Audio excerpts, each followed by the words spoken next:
Alrighty, welcome everyone to the Cognizant Founders Cup Media Center. Before I'll ask a couple questions and then kick it off. We'll start with those in the Media Center and then move on to those on the Zoom. Pleased to be joined by Nelly Corda. Where do we even start? You've had quite the weekend. We'll go and get started with just what's it like being here at Upper Montclair Country Club? How does the game feel? Having the week off since JM Eagle.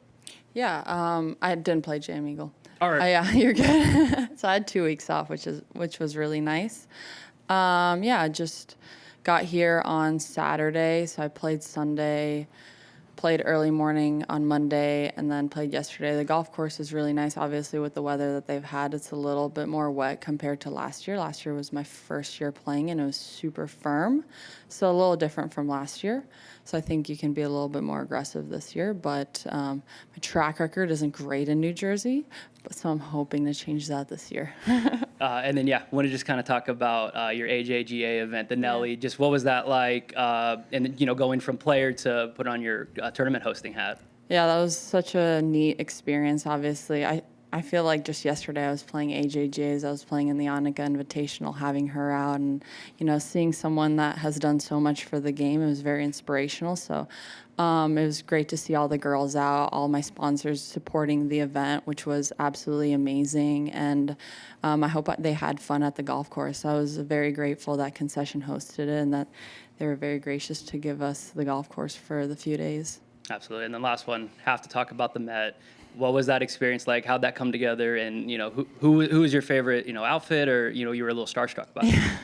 Gosh, it was so crazy. I mean, you're standing in a line ready to get on the carpet, and you're like seeing all these people you usually watch in like TV shows and movies, or they're like famous like singers, and you're just like starstruck the entire time. Like it's the best people watching. For me, I was just like silent, just looking at everyone's dresses. I mean, I would say, like, I saw Shakira, and I love Shakira. She's so beautiful. And then Jaden Smith was really, really nice. He was actually the first person to actually say hello to me and introduce himself. So everyone was really amazing there. I can't just point out one person. I mean, the dresses were unbelievable, and the whole evening was just a dream come true. Absolutely. We'll go ahead and open it up. Like I said, we'll start with those in the media center here and then move on to the Zoom. So if anyone's got a mic, go ahead and ask your questions. Sarah, go ahead.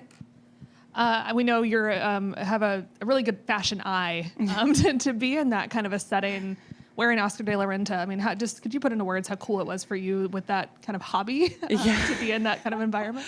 Yeah, it was just a dream come true. I got a couple of dresses to try on from Oscar de la Renta, and they were all so stunning. It was so hard to decide, and I actually switched up last minute, probably like 20 minutes before I started to get ready, and I had to completely change my entire look. I was going to go with like a long sleeve gown, so I was gonna have my hair up, and then I saw this the amazing red dress, and I just changed my entire look like probably 20 minutes before I started to get ready. So I switched it up on everyone, and it's just, I mean, this is me. Like this is me, visor on, wearing golf clothes. Like this is my comfort zone, but it was really, really neat to kind of step outside of my comfort zone and do something like that. And that was my first time ever walking a red carpet, and kind of went out with a bang. I think it's just downhill from here. But it was such a neat experience, and I'm just so grateful that I had the opportunity to do that. I know you keep things on the golf course as far as your accomplishments go, kind of outside your bubble, but I mean, to have an AJGA event that you have really, I know, embraced and being the host of that, to going to the Met Gala, have you let yourself soak in those achievements off the golf course a little bit and maybe think about them a little bit more? Yeah, I mean, I was just kind of like looking through the photos of just my past week, and it was amazing having, my junior am and supporting Satchels, that's a local shelter in my area, and then coming out and also having the Boys and Girls Club and spending time with all the people that did donate to all those charities was a lot of fun. And then seeing all the girls kind of embrace the event and trying to make it as fun as possible for them too was really fun. And then I got to do something completely different, also get a spray tan probably for the first time ever. I couldn't show everyone my lovely permanent sock tan, which is just doing something outside my comfort zone is definitely really cool. And I thought, I would never, ever think that I would ever be able to attend the Met Gala. As a girl, I watched it growing up and just in awe of all the dresses, and to be on the red carpet or the green carpet was a dream come true, yeah. All right, we'll go back here to Coley and then up to Tom. Coley Harvey, ESPN. Hi. Congrats on that honor, by the way. Thank you. The Met Gala. In terms of the golf, you've mentioned in the last couple of weeks that just to kind of keep yourself locked in, you want to keep the golf simple. What does that look like for you? Well, there's two sides to it. Obviously, when I'm home, I'm definitely practicing a lot more and trying to work on technique. But when then I'm out here, the way I keep it simple is by not overdoing it too much. Going out, seeing the golf course, doing my work with my caddy, picking a game plan, and then that's it. I think in the past, I've gotten too caught up in coming out here and thinking I need to do a little extra when I've already done my work going into this event, and it's time to just see my shots and execute them, and that's how I've tried to simplify it. Tom? Oh, when the Met Gala, was that something that had been on your radar for a while, or was that just something, a last-minute invitation, or? No, it was more of like a spur of the moment for sure, yeah. I got the invite, and then obviously I could never say no to that. It was a dream come true, so I'm very grateful to Casey Wasserman for inviting me, and it was just a dream come true, yeah. Was that an unexpected bonus of winning 5 in a row? For sure, yeah. As I said, I never thought I would be able to walk the red carpet there, so I feel like I lived out a little girl dream of mine. And the final question I had is, with 2 weeks off, do you sit down and just relax? I heard you worked on your game, but what else are you doing just to get away from everything? No, I definitely spent a good bit of time with my couch. The first couple of days, turned on the TV. It was more about sleep the first couple of days. I just felt like I just mentally really needed it. I was just so mentally tired going through all those situations and high pressure moments. And then so that's one of the reasons why I really needed 2 weeks off, because I feel like when you get 1 week, you kind of, not that you feel guilty to take more days off than you're training, but I just needed to work on my game as well. So the 2 weeks really helped me mentally kind of rest up. And I started kind of training more intensely training the second week. But I also had the junior event, so I wanted to spend time then, and I had obviously some stuff to do there. So just to kind of spend some time with family, relaxed and trained. Steve? I'll apologize for another Met Gala question, but they don't good. let us near it either.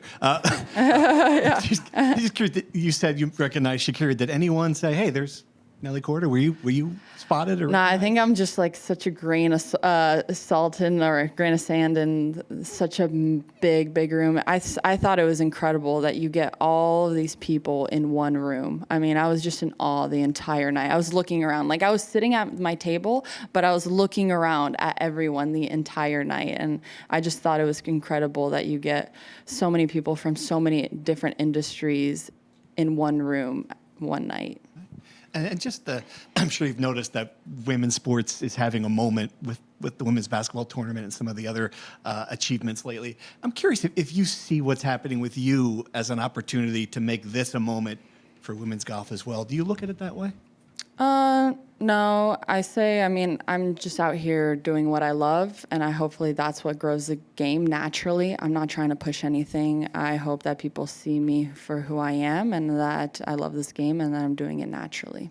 And just to follow up, is there as you have success, is there a responsibility that goes along with that, though? You're in the biggest media market in the world. Is there somewhere that being on the Met Gala red carpet does help the sport? Do you see it that way, that you can also grow the game through this other stuff? Yeah, as I said, hopefully I'm doing it naturally. At the end of the day, I think if you perform well in your sports, that's what grabs people's attention. So I just hope that I'm not a type of person that tries to push anything or does anything I'm not really too uncomfortable with.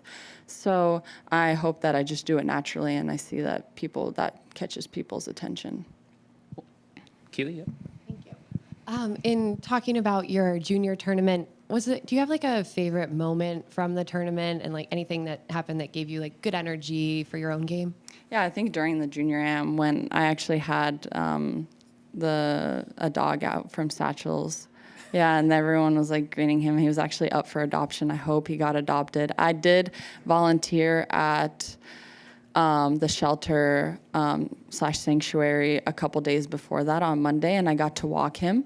So he's such a sweet, sweet boy. So seeing everyone interact with him on the first tee was very, very wholesome. So I hope he got adopted. And that always kind of gives me really good energy when I see people. I mean, you're your most genuine self when you see a puppy or like, so that really gave me a lot of positive energy. And seeing the junior players, like how did their games kind of compare to what you remember from playing junior golf? Oh gosh, you know what was crazy to me is there was this one girl that was warming up on the range with a TrackMan, and I was like, I don't remember any of this in junior golf, but they're just like, it's just a different ball game nowadays. I mean, everyone's so invested in it when it just comes from the technology standpoint, to how hard everyone's working and the talent that's out there. It's pretty incredible, and it's amazing to see how dedicated these girls are at a really, really young age as well. So they're doing more like stat tracking. I guess so, yeah. I was like, I looked at that TrackMan and I was like, dang, I was like, that was definitely not it when I was playing junior golf. Awesome, thank you. Yeah, no problem. All right, we'll head on over to the Zoom. Beth Ann, if you want to go ahead and unmute yourself. Oh, yep. Hi, Nellie. Hi. I was wondering when you came down the stretch of the Chevron, you talked about how nervous you felt, and you hit some incredible shots on the last two holes. What did that tell you about yourself in that moment with so much on the line? Have you been able to reflect a little bit on what you were able to do? Yeah, I mean, I would say that I'm so grateful for Jason. After I hit it into the water coming down the stretch, he gave me a pep talk, and he made sure that I stayed really in the moment, that I was taking it shot by shot, and having a teammate like him just makes me really, really grateful for him. And other than that, like, I've been in situations where I've needed to play well coming down the stretch to, to keep a lead or to maybe push to get into a tie for a lead. And I feel like every single time I do learn more about myself, and I can lean on what I've practiced on, and I can lean on, the situations that I've been through to help me through that, and to really take it a shot at a time, because getting ahead of yourself is just going to lead you down a bad rabbit hole. So we really made sure that we were very, very present coming down the stretch. And even if I had a 5-shot lead, I was still going to be very, very nervous. And to be very present during that time really helped me to kind of soak in the entire moment as well. And one more, if I may, we talked a lot about rest and recovery in Houston.